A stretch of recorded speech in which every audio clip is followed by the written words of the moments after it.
had kind of some life events happen that really brought to the forefront just how precious life is and time is not guaranteed. I just did some inward looking and was like, am I doing work that is tied to where my family and I want to be, getting the most out of life? If not, how do we change that and start really living in the moment, taking the talents that I've been blessed with and create a different life for our family? Welcome to Women Leaders on the Move, a Her C-Suite radio podcast. I'm your host, Natalie Benamou, and every week I bring you inspirational stories and insights to help you with the arc of your career and your life. I'm also the founder of Her C-Suite, a thriving network community. From the boardroom to 3.0 careers and scaling businesses, our members are women leaders on the move. I hope you will visit us at hercsuite.com and find out how we are helping women meet, engage, and thrive in meaningful ways. Speaking of meaningful ways, today's guest is Natalie Robinson, and I'm going to be talking with her about all the ways that we connected in our journey, Brave Women at Work Lessons in Leadership book together, and her career. Natalie Robinson is a highly accomplished senior leader with over 19 years of experience in the pharmaceutical biotech industry. As a visionary leader, she brings an enterprise approach to her role, focusing on strategy development and execution. Natalie's passion for leading people and impacting the business is evident in her inspiring and impactful leadership style. She is best known for exceptional leadership skills, which have earned her multiple nominations as Leader of the Year, ultimately winning the prestigious award in 2020. With expertise in people development, sales, marketing, and market access, analytical and matrix management, Natalie is a well-rounded professional with a track record of success. Her ability to navigate complex business challenges and drive organizational growth furthers her reputation as an esteemed leader in the healthcare industry. And she is also an amazing best-selling author. And we're going to talk all about her career and all the ways that you can leverage what she's talking about for your career. So let's get started now.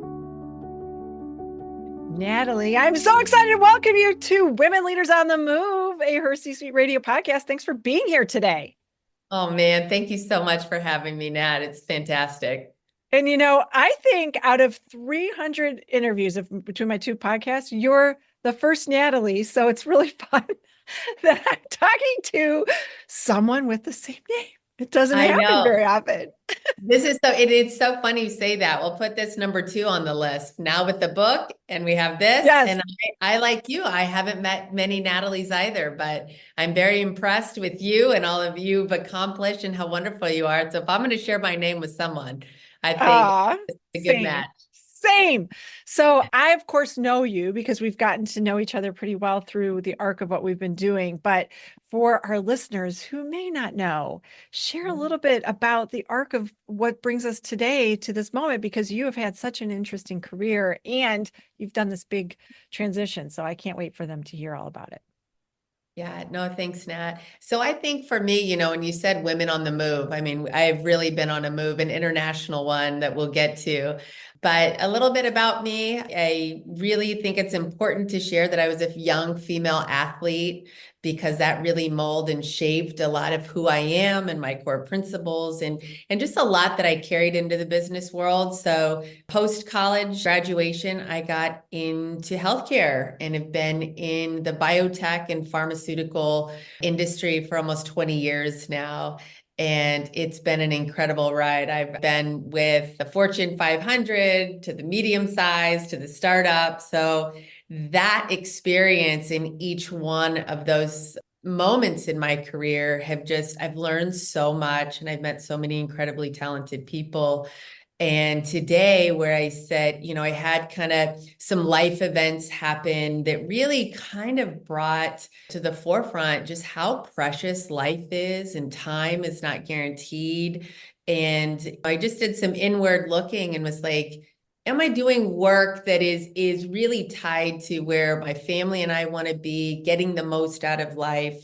If not, how do we change that and start really living in the moment and taking the talents that I've been blessed with, my husband, and create a different life for our family. And so about a year and a half ago, we moved from Dallas, Texas, all the way over to Tuscany in Italy. And it's been absolutely incredible. Nothing is the same.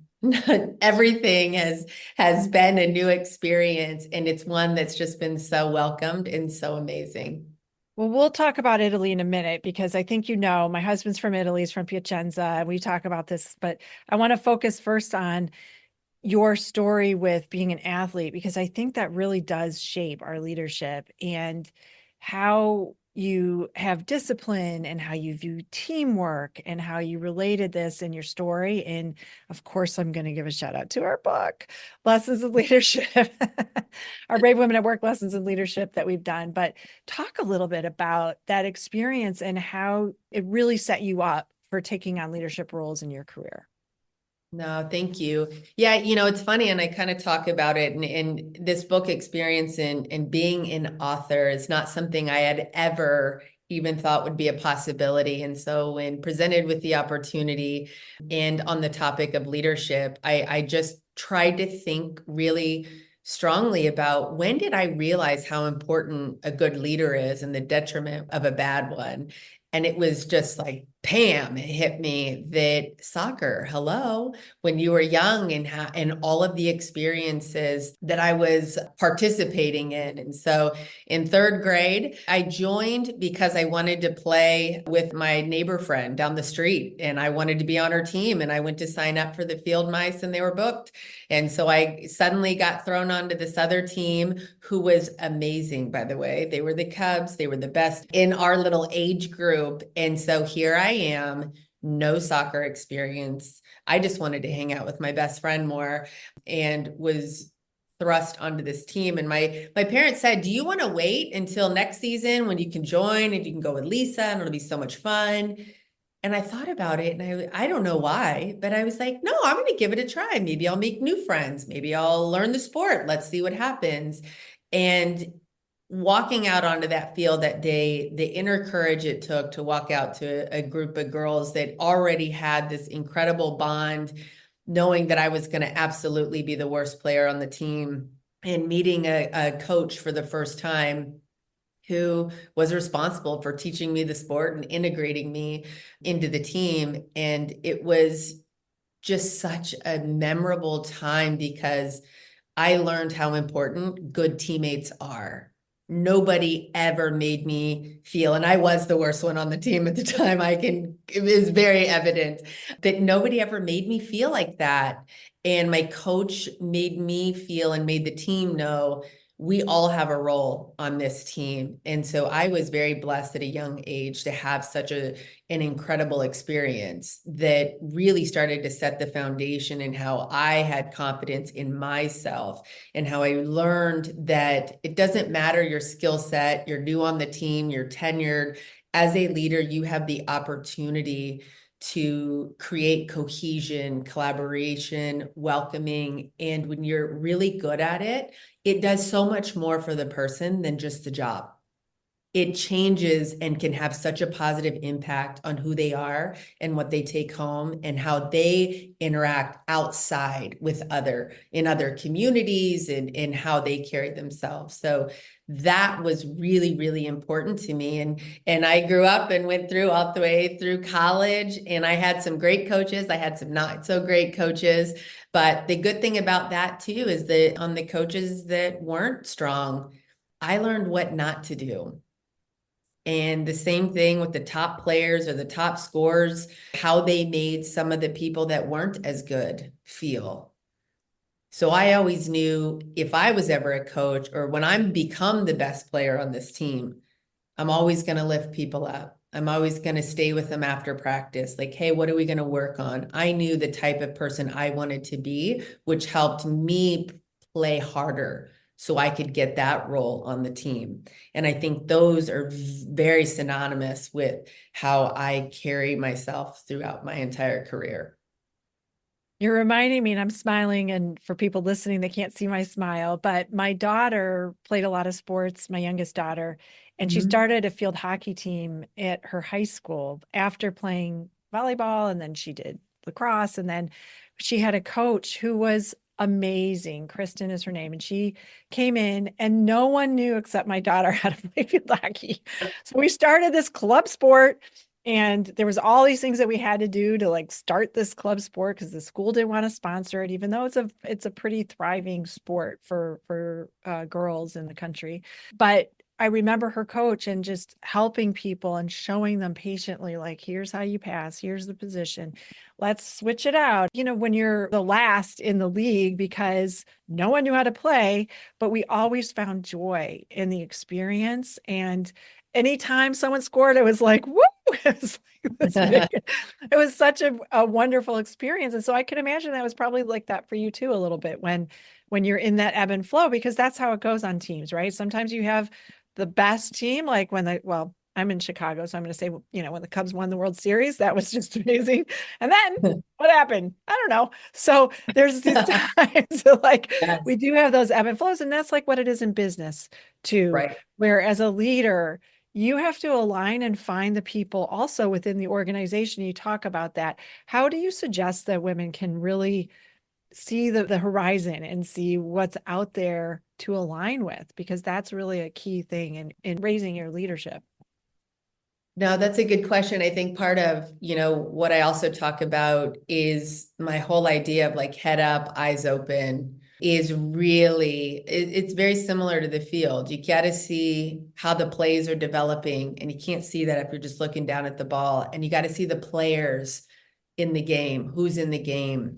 So I think in a professional world, it is imperative that you understand not only your role and your function, and that if you're leading people of your individuals and the team, but you really got to understand where your function fits within your department and where the department fits into the organization. And if there's any gaps in understanding, you really got to find a way to fill those gaps.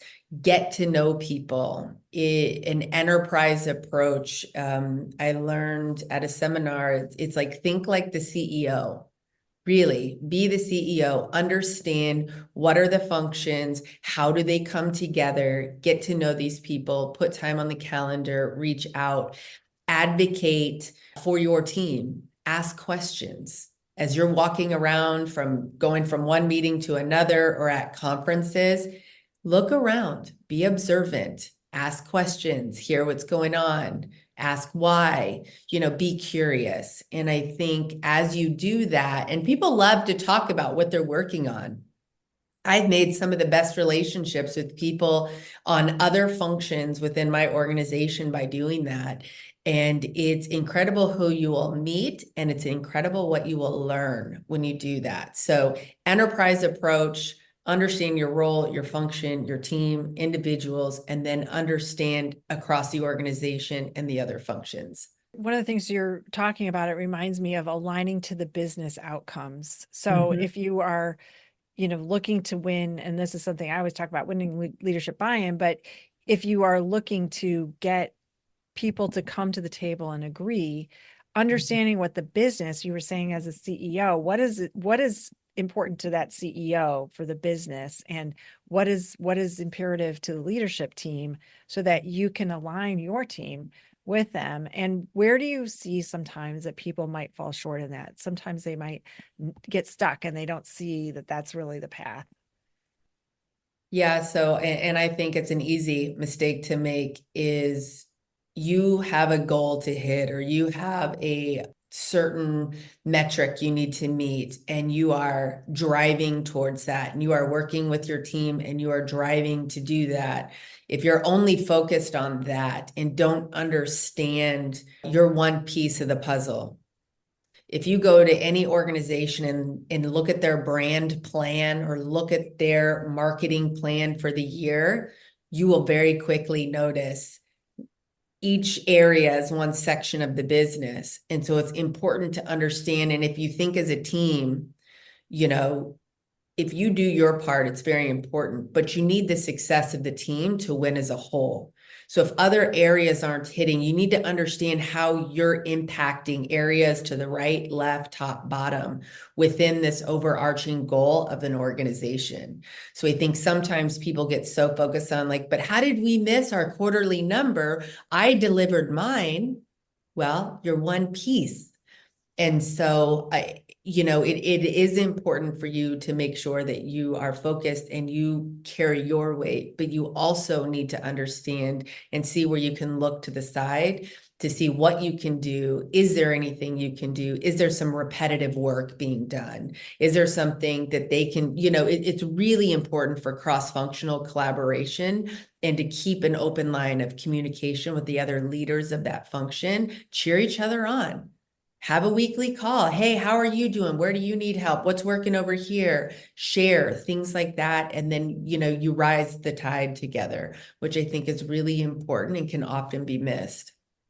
When you're thinking about leading those teams and you're kind of looking across, is there anything like experiential leadership? I know I talk about that a lot, where you can volunteer for roles to help you with skill set that you may not have, or you can ask to go in another function. Maybe there's a time frame. Sometimes big organizations offer that. Have you had any experience with that?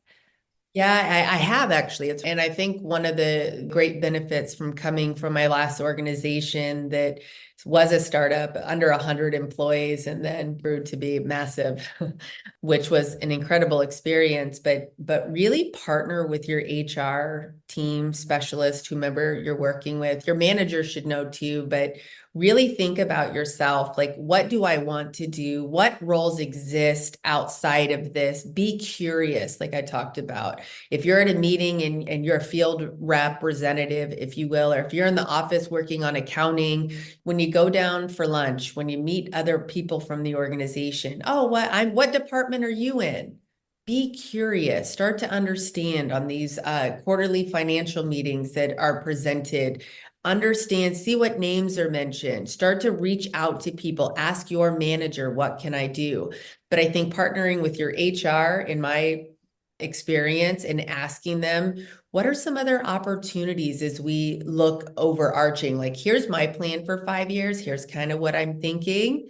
How do I take this skill set? I want to see what else is out there before I throw my name in the hat, because we've changed from the traditional climb the ladder up. We're more of a rock wall. And that analogy was given to me and it really hit home. The best leaders today have a multitude of, and it's not always chasing the title. You want to chase the experience. The money and the title will come if you treat the people right and learn the business. So I think you need to look at careers as a rock wall. What is next? Okay, marketing is this. Maybe I can understand a little bit about marketing. Okay, what about the finance part? I don't really understand why this is important. Start to just understand a little bit, and then you can really hone in on specific areas where you could say, hey, would it be okay if I listened in on this meeting? And you can work with the managers and start to be invited to do things. And through those relationships as leaders, we can create that opportunity. And I've done it for people on my team, and I've had people do it in return for people on my team, and vice versa. So I would say work with HR, work with your manager, and stop trying to go straight up, go wide, and then you can work your way up, because you will be more prepared when you get to the top, because you have a better vantage point and skill set of 360 versus the 90 degree. But what I love about what you're talking about is not waiting to be tapped on the shoulder. And you hear about this all the time, that women work so hard, and we do, and you're very proficient in your role, you're achieving results, and there's a new opportunity that comes off either in marketing or finance or something like that. And we wait sometimes to think, well, they know that I want to do this because of my one-on-one, or they know that I've done all these things. So that surely they'll think of me as a great candidate. And so there might be 10 things on a list, and we tend to see all 10 things, and we have one or two, and we're like, I'm not even going to put my name in the hat. And then on the flip side, and this is nothing negative about men, it's something to admire, is that they have one thing on that list and they're like, yeah, that sounds pretty Yeah. good. I'll learn the other nine. Job experience, right? Like I'm just going to figure it out. So being proactive, if you're an introvert, because I see this a lot with, and I'm an introverted extrovert, or I think extroverted introvert, I don't know, but one of those. I'm two, I'm both. But if you're an introvert, sometimes women really get in their own head. They think I'm, start having imposter syndrome and all these things, all these thoughts, like I shouldn't even tell them because I'm not ready. What would you say to her that's listening right now and she's listening and hearing that? Yeah, I would say pull yourself out of that box. Whether you're an introvert or an extrovert, you should have a plan. You should have a plan for where you want to go, and you should be the architect of that plan. And to think people will come by and knock on tap you on the shoulder and say, hey, this is for you. I don't think that happens. And if it did, it was many moons ago. I think having a plan is important. And I think you can work on how you communicate that. As someone who has done that for myself, hey, this is what I want. The second I knew that's what I would like to do. What experiences am I missing? How do we lay this? And then you start to work on how do I have this conversation with my superior? And I think if you just approach it in an authentic way, introverted or extroverted, say, I'm really excited to share kind of this plan I have with you, and I'd love to get your thoughts on it. Here are some areas that really excite me. This is kind of what I'm thinking. Are you seeing those types of skill sets too? Or do you see any gaps maybe that I'm unaware of? Make it a conversation, make it a partnership where you're working together with your manager or somebody in HR to kind of talk through that plan. And it's going to be revised, and it's going to be revised. You may say like, wow, I would love to do this. And then you go for it or get it on a couple of calls and you can't keep your eyes open because you're not interested. It's good to have a little bit of that experience first and start to meet some of the people on the team to where you can know, like, yes, this is something I'd like to further explore. And then you could have more concrete conversations on what that looks like and how to integrate it into your day-to-day job. But I think having a plan is just super important, whether introvert or extrovert, and you should make that.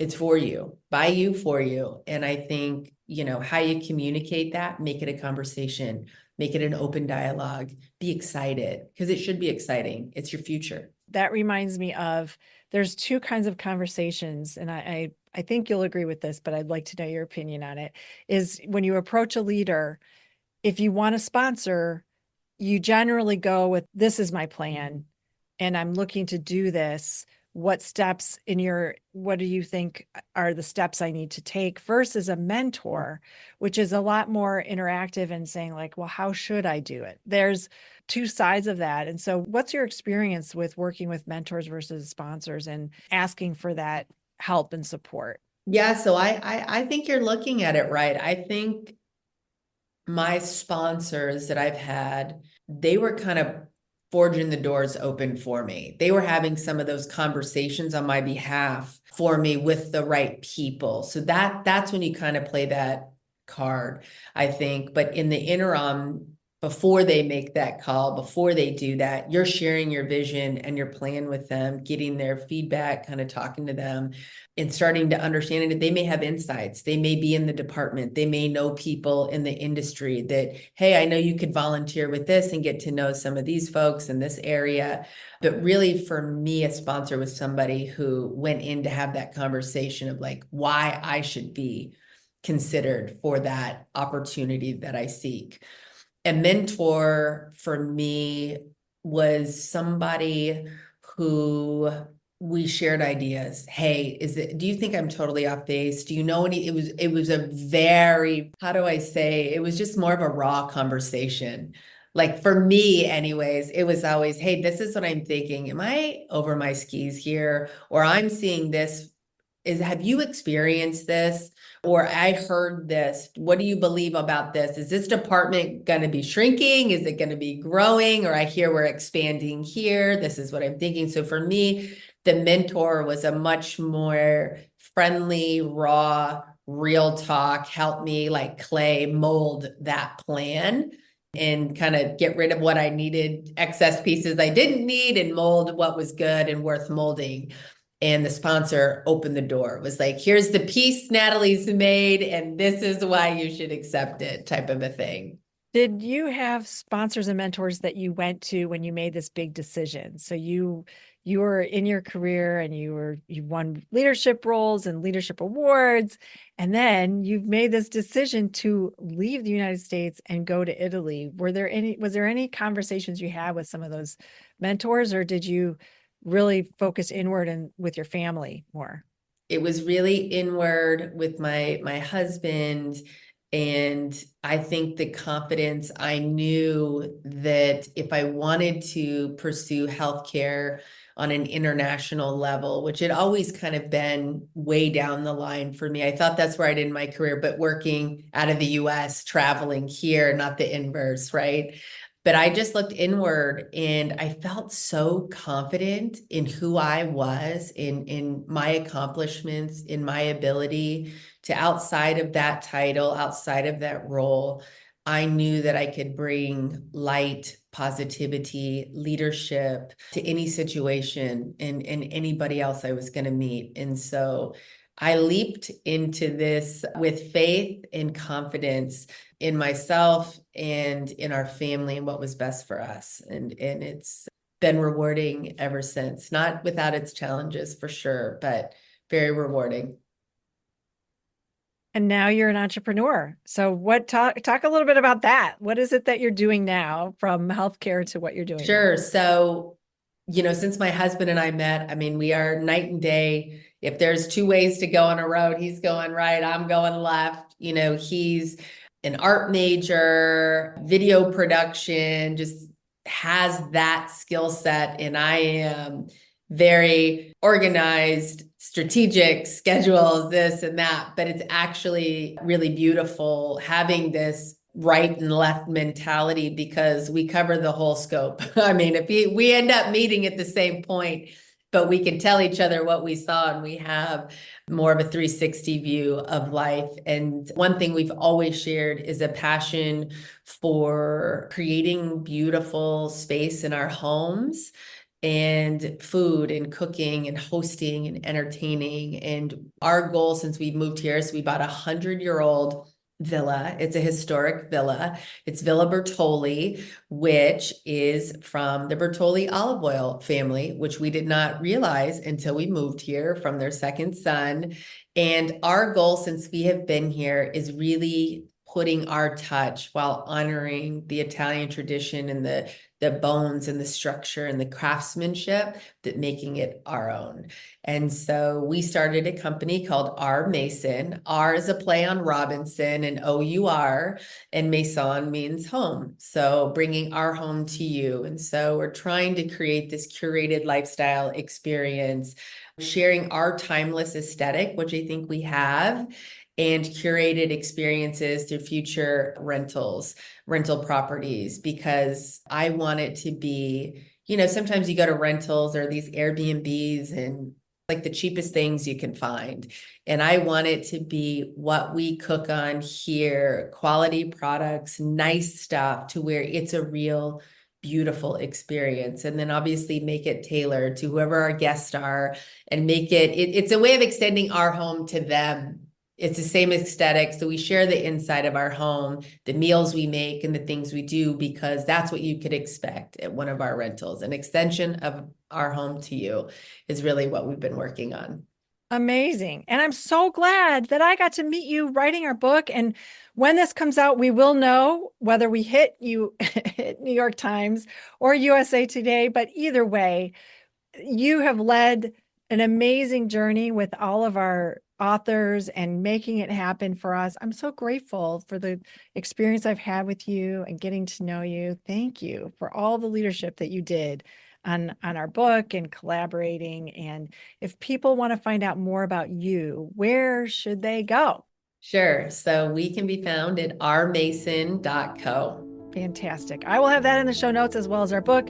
I'm so glad that we had the chance to talk today. Thank you so much for being on the show. Thank you so much, Natalie. It's a true honor and a pleasure. Thank you. Thank you for spending your time with us today. I hope that you feel as inspired as I do from my conversation with Natalie. I really enjoyed getting to know her as we were on this amazing journey towards best-selling author, not only on Amazon, but New York Times best-selling author. And she led all of the authors on the journey with amazing ideas and suggestions and kept us on track with ways that we could find out how to really get the word out about the book. I hope you'll visit us at hercsuite.com and find out more. And you can also find Natalie in her C-suite. She's a member, and it is wonderful to have her in our community. If you found this episode helpful, I would be so honored if you would share it with a friend or colleague today. Rate and review it on your favorite podcast app.